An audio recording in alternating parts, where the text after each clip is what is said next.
I'm so excited that you joined me today.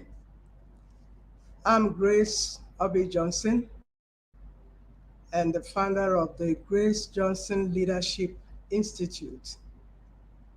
This is our second episode on our webinar, and this webinar is practically on leadership. That's what I'll be taking. I bring 49 years of leadership experience in non-profit organizations. And I'm excited because one, you'll be hearing things that are coming from practical experiences, and secondly, coming from educational background, what you can use in the corporate world, and at the same time, it's something you can use at home. You can use it anywhere. Leadership is basically leadership anywhere, whether it's in home, in the office, in politics, in education, any sphere of life. Leadership has the same principles that cut across. The last episode, we looked at what leadership is not and what leadership is. I will encourage you to check out our YouTube channel so you can see the lessons that we learned together from the last episode. And well, maybe I can refresh us so we can get into today's topic. Today's topic is basically on the leader, the person of the leader, and his or her values and ethics. Those are the two things, the three of them, the person of the leader, and secondly, we have the leader's personal ethics, how it affects um, leadership generally, and then the value of the individual leader. The highlights of our last conversation, so we can flow into what I have to say today, is that leadership takes a process.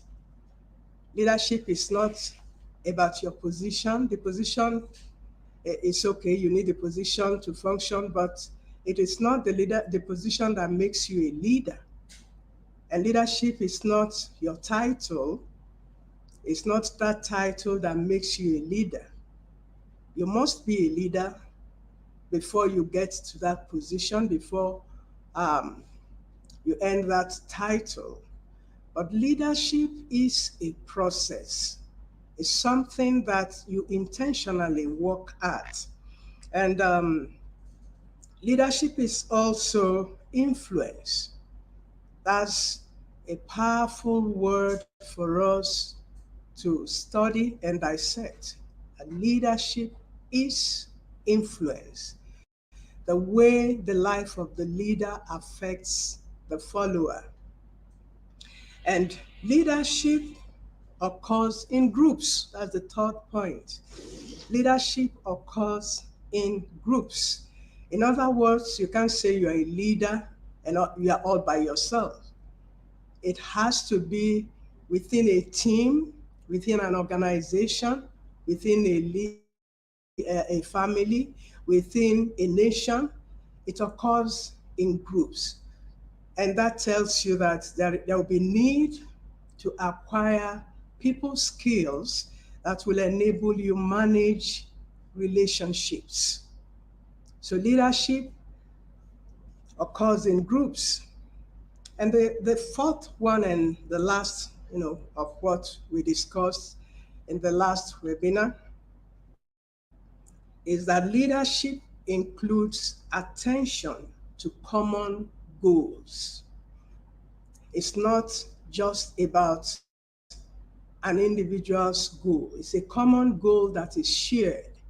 And leadership occurs as you strive together to achieve a common goal. Now, having said that, I would like to start today's conversation on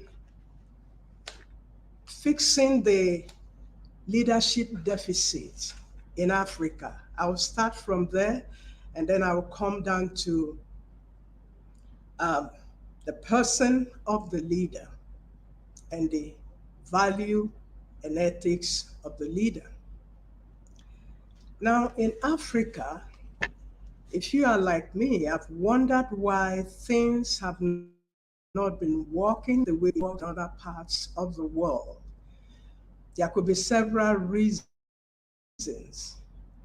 And you know as well as I do that we have always played the blame.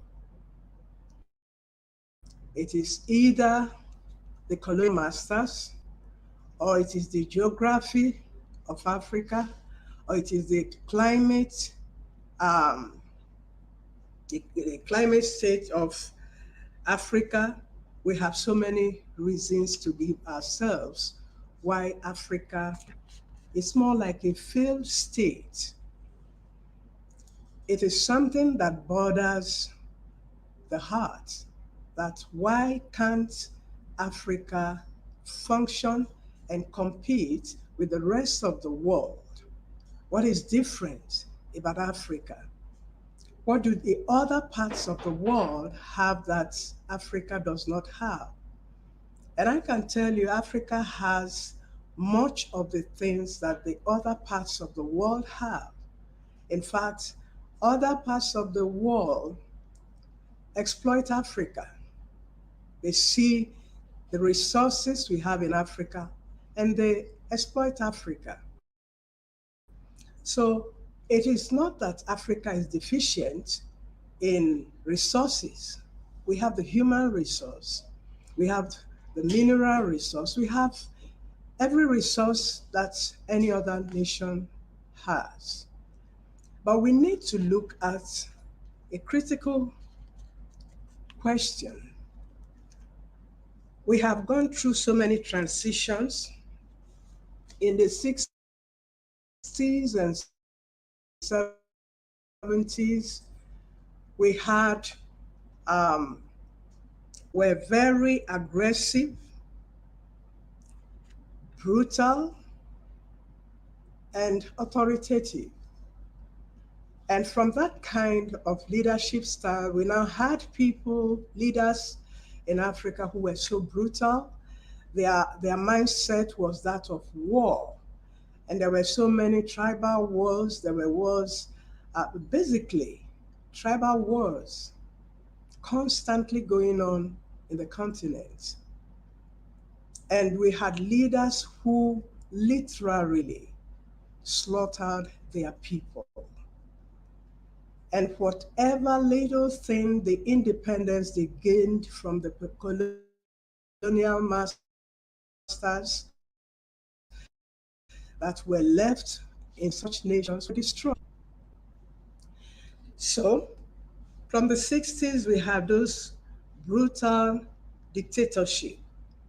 And may I differ somehow in the place of looking at the help that has come to us from outside Africa, the same Western world that we hold at ransom for the things, for the deficit, leadership deficit in Africa. Now, there had been scholars studying what is going on in Africa. Why isn't Africa making it?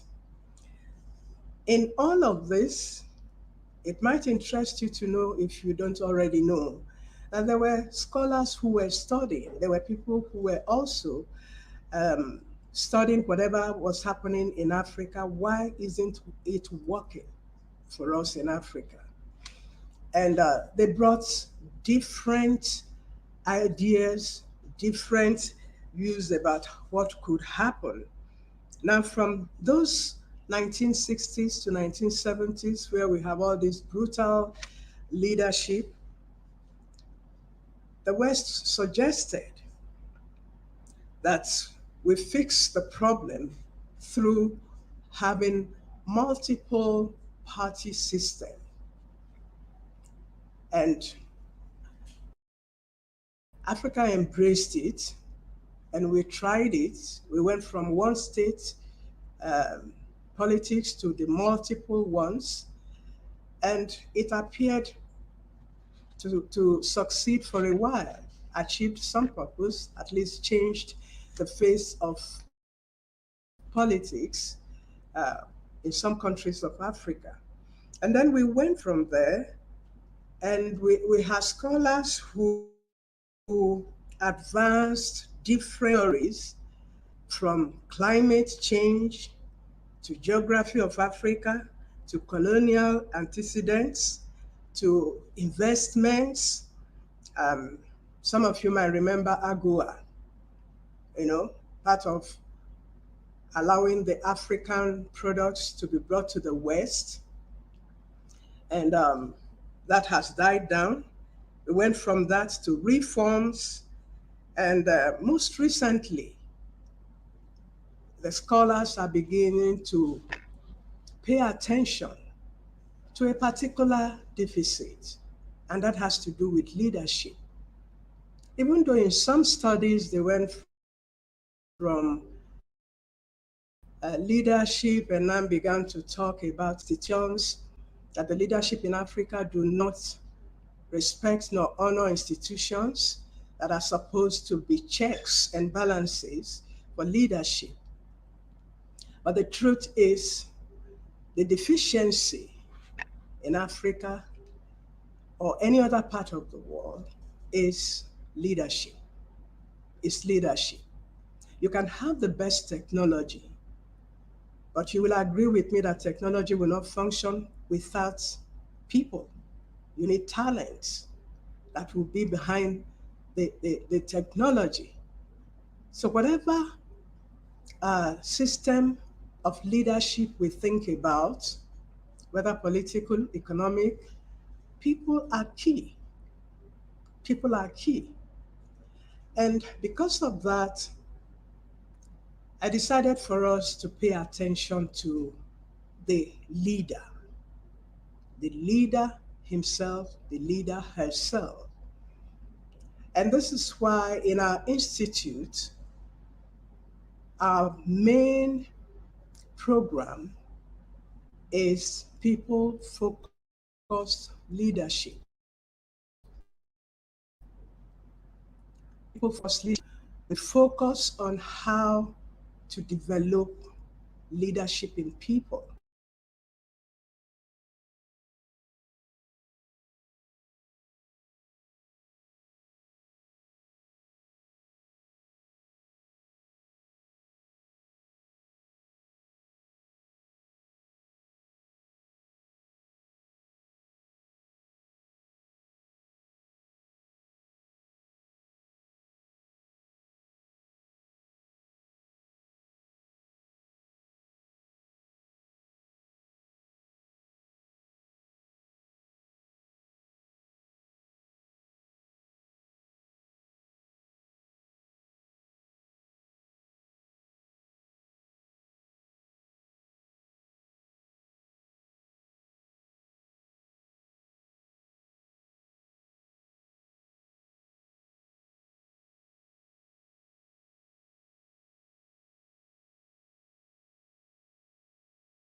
Please bear with us. We're going through a slight technical change, or challenge, I mean.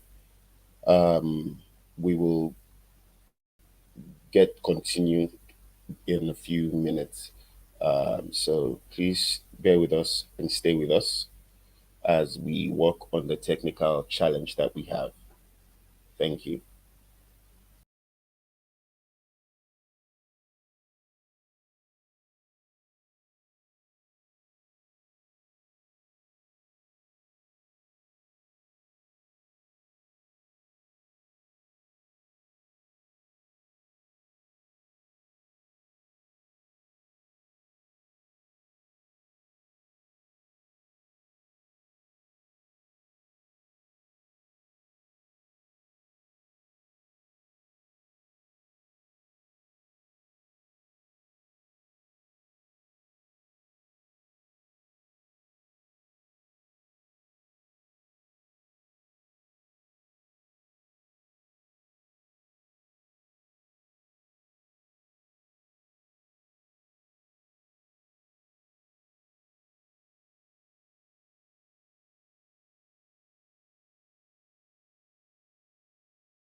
Welcome back. We're sorry we had some technical issues, but I'm glad you are still with me. And I encourage you to send in questions if you have questions, or send in your thoughts. I'll be glad to interact with you. So I said today I want to focus on the person of the leader. I've made the point that Africa has what it takes. Africa has what it takes to fix the leadership deficit that we have.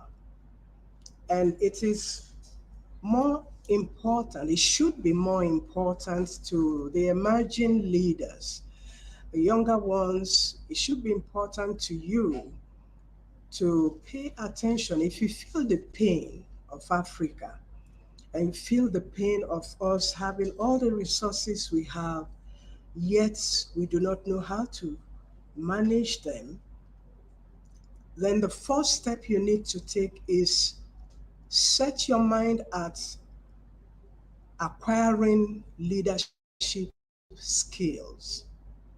It's so important. Set your mind at acquiring leadership skills because leadership doesn't just happen. And like I said earlier, your position isn't what is leadership, and your title is not it. So if you set your heart at acquiring leadership skills, then you will focus your mind on that and do research on how you can acquire the skill. We need to know how to manage people. Very important. To manage people is the key.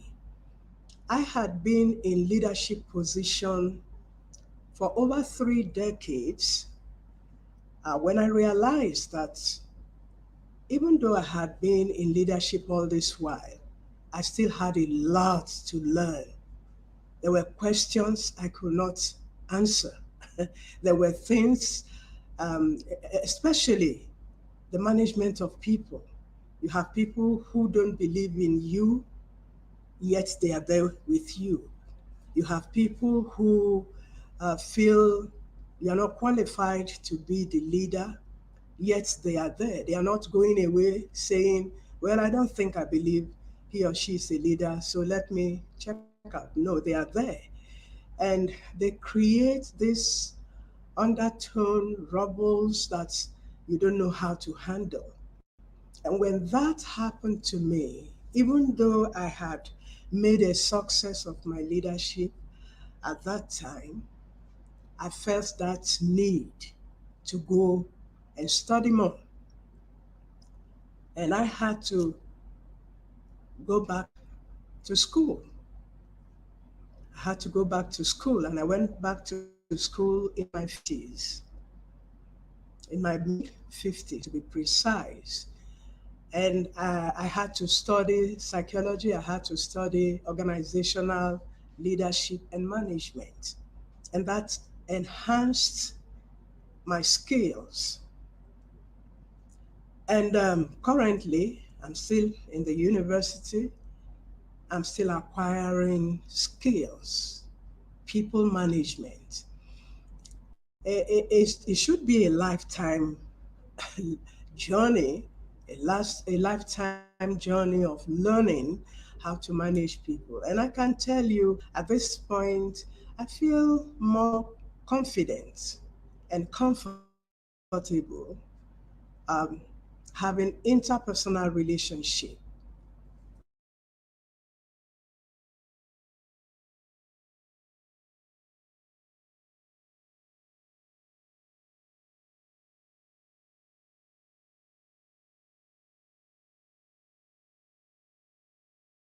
For you to go on um, a research on leadership, it will be important to focus more on self-development. How can I enhance my skills? What do I need to know about myself and my relationship with people? What do I need to know? What should I do? And one of the studies that helped me greatly is personality types. I have studied personality type, I guess, from my 20s was when I paid attention. And from then I've been on that journey of studying why I do things the way I do them, and studying why people do things the way they do them. And I discovered that there are differences in personality types. People are not the same. Just like we don't look the same way, we don't act the same. Our mindsets are different. We have different opinions. And when I did my self-study, it amazed me what is within me, the abilities that I have. And the two things that will stand out for you as a leader or as an aspiring leader is that you will find the strength that is embedded in you. You have strength that um, that you can improve on, and those strengths would help me. I mean, it gave me a sense of confidence. It helped me understand that I had something to offer. I was not just existing. I was going to work 8 to 9 or 9 to 5, but I had something to offer. So I began to work on my strength. And as I worked on my strength, it helped me to achieve more. It helped me to be confident. One thing you must understand is that The environments in which we live matter because the environment affects your behavior, your perceptions. If you were someone who grew up in an environment that is hostile, an abusive environment, an environment which never appreciated you as a person, an environment which never pointed out to you that you even have any strength. There are very few people who grew up in an environment where they were told, oh, you are good in this. You are such a smart child. You are, you know, you can make it in life. You have what it takes. Most of us grew up in environments where somehow it looked like nobody noticed you. You were like invisible.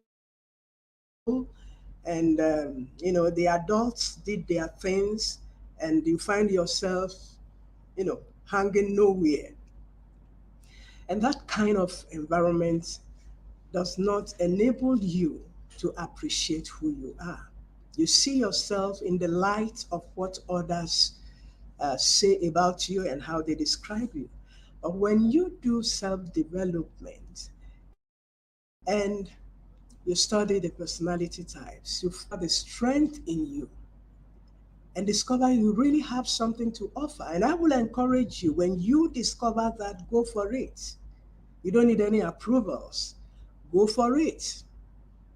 And make sure that you are doing more research and developing yourself in that area. The second thing that personality types help me to discover in myself is my weaknesses. It's my weaknesses. To know, why do I get so angry, easily offended? And why do I want to vent my anger on people who had offended me? Or why do I talk a lot, like I cannot stop talking? Or why am I aggressive? So aggressive. Well, when you discover the weaknesses in you, again, it will help you appreciate yourself. And I will encourage you, because I have to talk on the personality type and then the value of the leader and the ethics of the leader. Because I have to do this, I will not be able to go further into the personality types. But I will encourage you in our Leadership Institute, that's our first module. And that module is prerequisite to the rest of the modules because you need to understand yourself and understand why people uh, communicate the way they do and why they act the way they do. In our personality types, the two key attributes that you find in each personality type is the way they communicate and the way they behave, which is very key. And if you will be a leader, then you need to not only understand yourself, you also need to understand the other people around you, your subordinates, your employees. If I take it down to the family, even in the family, everybody don't behave alike. If you have 4 kids, those kids are not the same. They behave differently. Their view about life and things differ. And one of the wrong things uh, authority figures do is to compel one child to be like the other. Why don't you behave the way this person is behaving? And even in the workplace, you find leaders also trying to compare people, some staff with the other staff. But when you discover your weakness and discover those studies will help you know the difference between the personality types. And I want to say this, that no personality is superior to the other, and no personality is inferior to the other. Every personality is unique. You have something to offer. So I encourage you, you can sign up with us in our Leadership Institute. As you see the website scrolling down, you can apply for us to, for you to start the journey of self-development.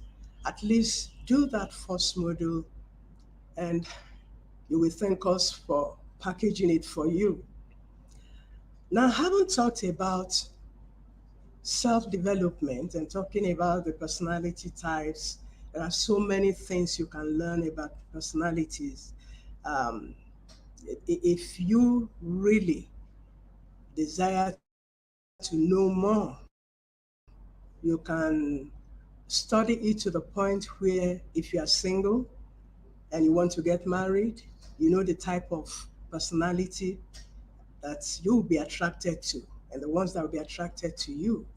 And there are detailed studies that will help you do that. And even your profession, your personality type play a lot in your personality, in your profession. So let me go. Remember what we are looking at: fixing the leadership deficit in Africa. Instead of us sitting back and complaining, Africa is a failed state, Africa is a dark continent, our colonial masters have taken away our rights and all of that. Instead of us sitting down and just playing the blame game, let us begin to ask ourselves, what can I offer? If in my personality there are strengths, don't you think that strength can go beyond you, beyond just your office, your profession, and get to the nation? To be able to offer things to the nation that will help make Africa a desirable state. Now, the leader is important. The leader is key. And as I say that, I want to look at the leader's personal value. Let's examine how the leader's personal value affects the running of an organization. By the way, what is value? Value refers to the importance a person attaches to something that serves as a guide to action. Value serves as a guide to action. And values permeate our lives and influence our actions. And a leader's decisions and actions reflects his or her personal values and beliefs. Value-based leadership examines the influence of an executive's values upon the strategic development of an organization. Integrity and strong values are considered to be vital traits of good leadership, which eventually creates trust between the leader and the led, or the leader and the followers, or the leader and the subordinates. Value plays a vital role. One thing you must know is that people are not born with a particular set of values. Values are rather learned. They are rather learned in the process of growing up. One important way we acquire value is through modeling. It can be parents or teachers, friends, siblings, and sometimes even public figures if you have public figures that really display good value.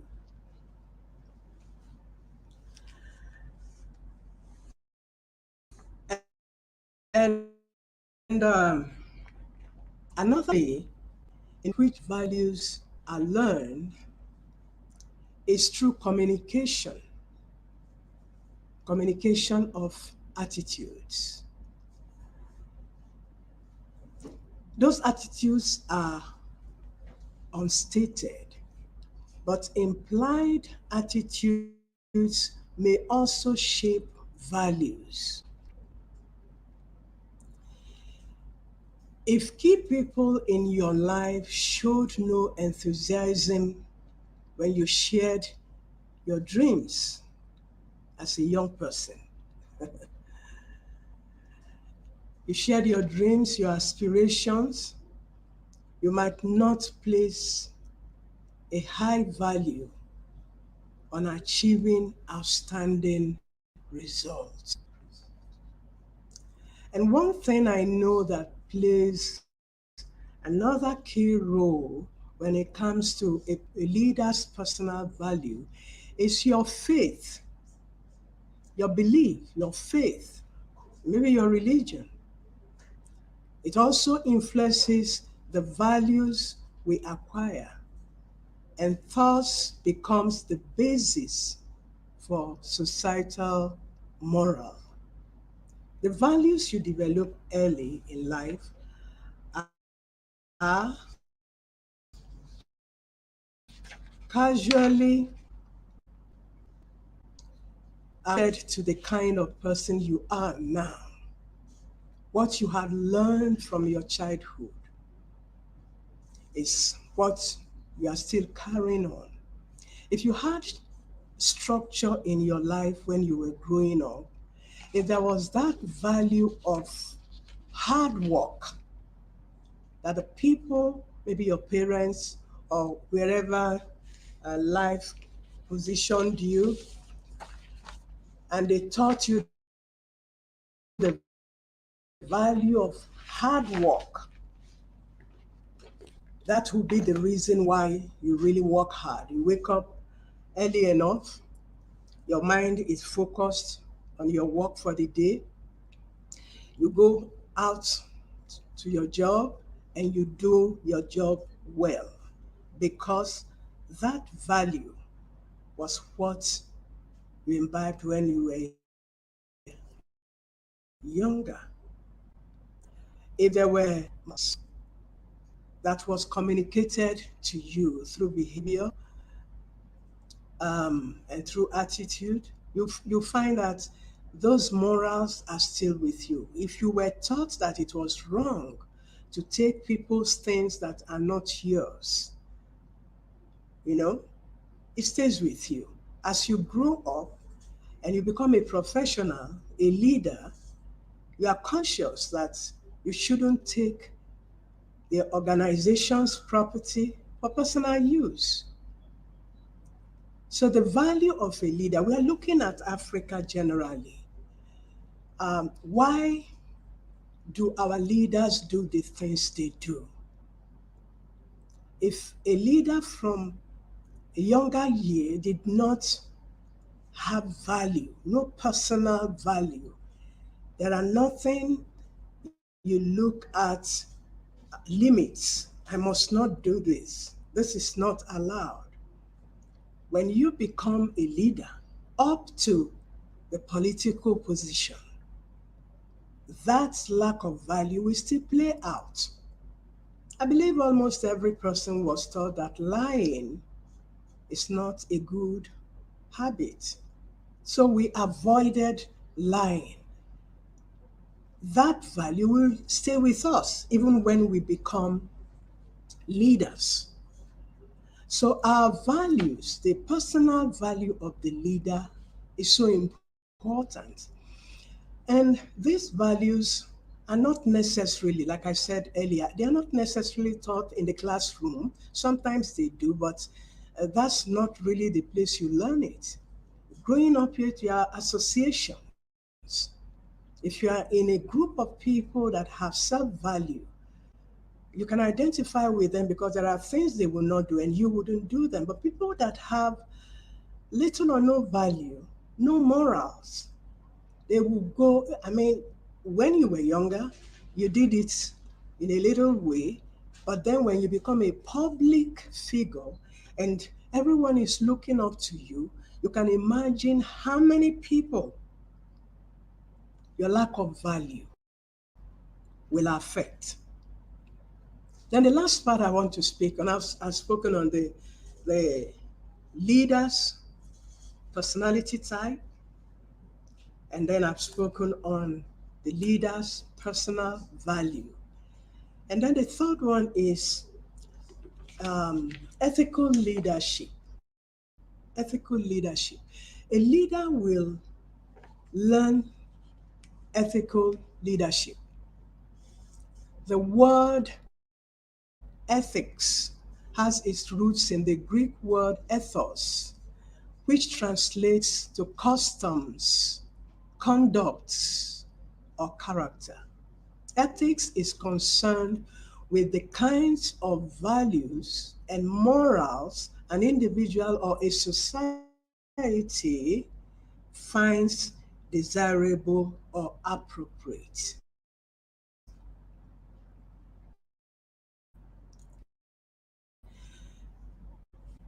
Our leaders do and who leaders are.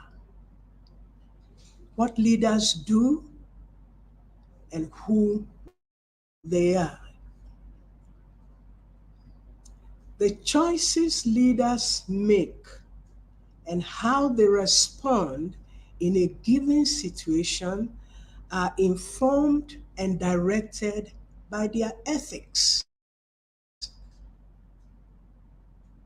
It's important. And just like the value, your personal value affects the decisions you make for your organization. The same way, if you're a leader, your ethics will also affect a nation. Who you are is what will play out in your ethics. Character and ethics are closely related. I want to say it again. Character and ethics are closely related based on how we choose to behave in situations we confront on daily basis. On daily basis. So it's not until we have a big situation, then that's when our ethics and our values will show. On daily basis, should I take this thing? Should I not? Should I behave this way? Should I not? It's on daily basis. Being ethical means doing the right thing. Being ethical means doing the right thing. Making ethical decision is expedient in everyday situation. Leadership is a process whereby the leader influences others to reach a common goal. And the way you influence others will show in your ethics and your values. How do you influence people? Remember, I mentioned that leadership is influence. How do you influence people? Do you influence them to do the wrong things? Or do you influence them to do the right thing that will benefit the community, benefit the society, benefit the nation? Your ethics determines the kind of influential leader you are. These are the things that are affecting our leaders. Therefore, The influence dimension of leadership requires the leader to have an impact on the lives of those being led, which carries with it an enormous ethical burden and responsibility. A leader that has um, values and is ethical in his or her leadership will realize that it is an enormous responsibility because you are careful that your decision may destroy so many lives, and you may not even go down with the people that are being destroyed by your decisions. And that's where I said faith comes to play in value and ethics. Because if your faith, if your religion is such that human life do not really matter, we can destroy so many lives to achieve our selfish motives. Then there'll be no morals. Your decision will be wipe them off. Why keep them? They are a nuisance. We don't need them. So your leadership, um, your value, and your ethics affect your leadership. While in pursuit of organizational goals, leaders engage subordinates and utilize them in their efforts to reach common goals. Leaders should therefore have the ethical responsibility to treat followers with dignity and respect. As human beings with unique identities, in treating people with respect in this manner, leaders will be sensitive to followers' own interests, the followers' needs, and the consensus concern. Well, I guess I'm running out of time, and I would like your interaction. I've seen a few interactions here.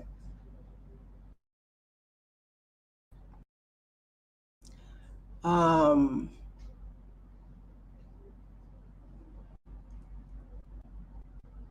Sis Akins can set your mind on acquiring leadership skills. Mary Bello, the environment in which you live matters. Um, Akins says values are learned. Sure, they are learned. And that aspect of environment is like looking at the business world. When you do your pestle analysis, you find that your environment affects your business. You have to look at what is happening around you. It affects your business, be it politics, the government, um, the social environment. It affects your business. They are all the things you have to assess to make a profit in your business. So the same happens with our human life. Our environment really matters. If we don't take care of our environment, we find ourselves in places where our values and our ethics will not take us to.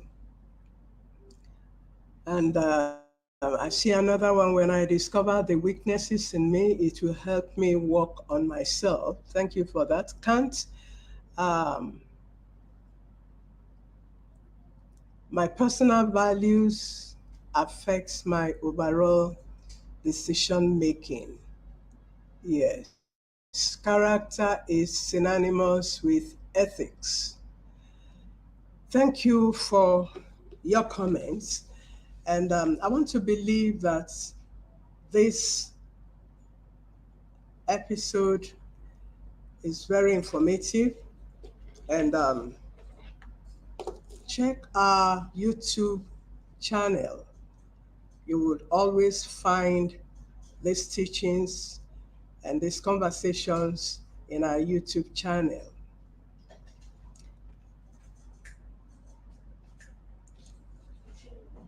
Thank you very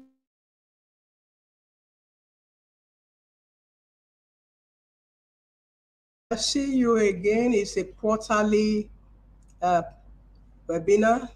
So this is October ending. We look forward to January when we'll have another webinar. But we have a lot of information for you on leadership in our YouTube channel. Make sure you check it out. Thank you. I'm Grace Obi Johnson. Okay. Thank you so much. Thank you so much, Miss Grace Obi Johnson. I learned so much, and quite a lot of the points that you mentioned have been outlined in the comments that you read out. And, I've learned the importance of value. I've learned the influence of ethics in leadership. I've learned that every personality matters. Before we go, quickly, we have, I think, one or two questions, and I would like you to answer, ma'am. Mary Bello here says that how do I influence someone who is not willing to take corrections when being corrected? Um, so that question goes out to you, Maya. It says, how do I influence someone who is not willing to take corrections when being corrected? Thank you.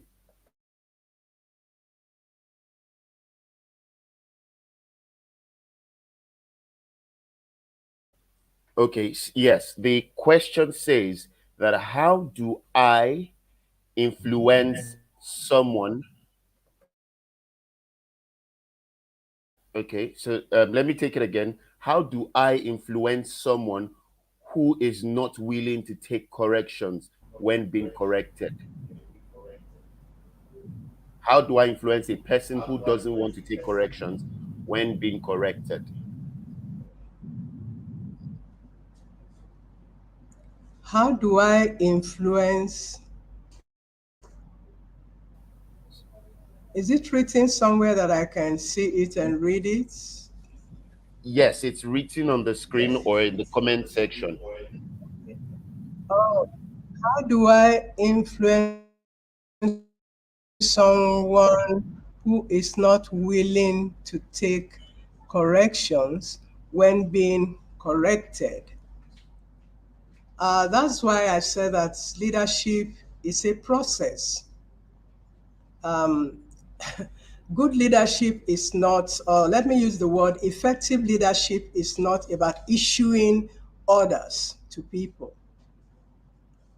And the personality differences also would make it um, interesting for you to want to know what's going on in this person's mind. The person has a different opinion and different way he or she wants to process what is being passed down. It would take people management, which is also called people skills.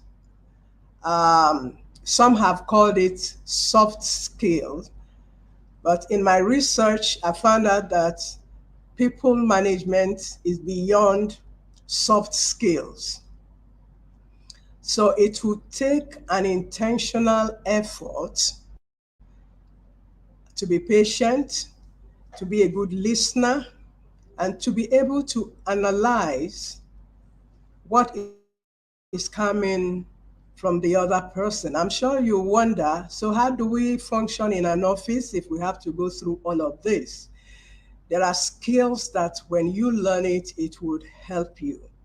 And the influencing is not about the words spoken, it's about behavior, it's about attitude. Because communication can be rude, communication can be demeaning. So, a lot to learn. Communication skills, people management, there's quite a lot to learn. And I encourage you, enlist in our sign up for our leadership training. Is an organizational leadership and management, organizational leadership and people management, and you will learn a lot. I hope that answers your question. Very well, it does. It does. It does answer the question. Thank you so much for sharing this knowledge with us. I want to tell those who are watching online, please, what you've heard right now is a tip of the iceberg to what we have to offer at Grace Johnson Leadership Institute. So, just as you've heard multiple times, where our speaker, Ms. Grace Obi Johnson, has said that it is important for you to go and take the courses um, on the site. You need to do that. Just go to www.pflconsult.com and you will um, see amazing, topics.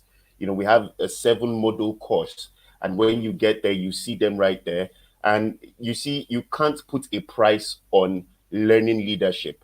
It's like when you heard today that a leader needs to be trained. You need to learn to become, better at being an exemplary leader or a people focused leader. You need to be trained, and then we have all that training that you need. So please make sure you visit our website, www.pflconsult.com. Also, we have amazing content on YouTube. You check If you go to YouTube, just type Grace Obi Johnson, and you will find amazing content on leadership. I mean, that's like free course for you. That's like a free lesson for you to get a head start on what it means to be a people focused leader. So, as you've heard, this is not the end of this webinar. We have it quarterly, and just stay tuned, follow us on all social media platforms, and you will get to know when the next webinar is and other amazing content that we have for you. Okay, till we come your way next time, be a people focused leader. Thank you. Bye bye.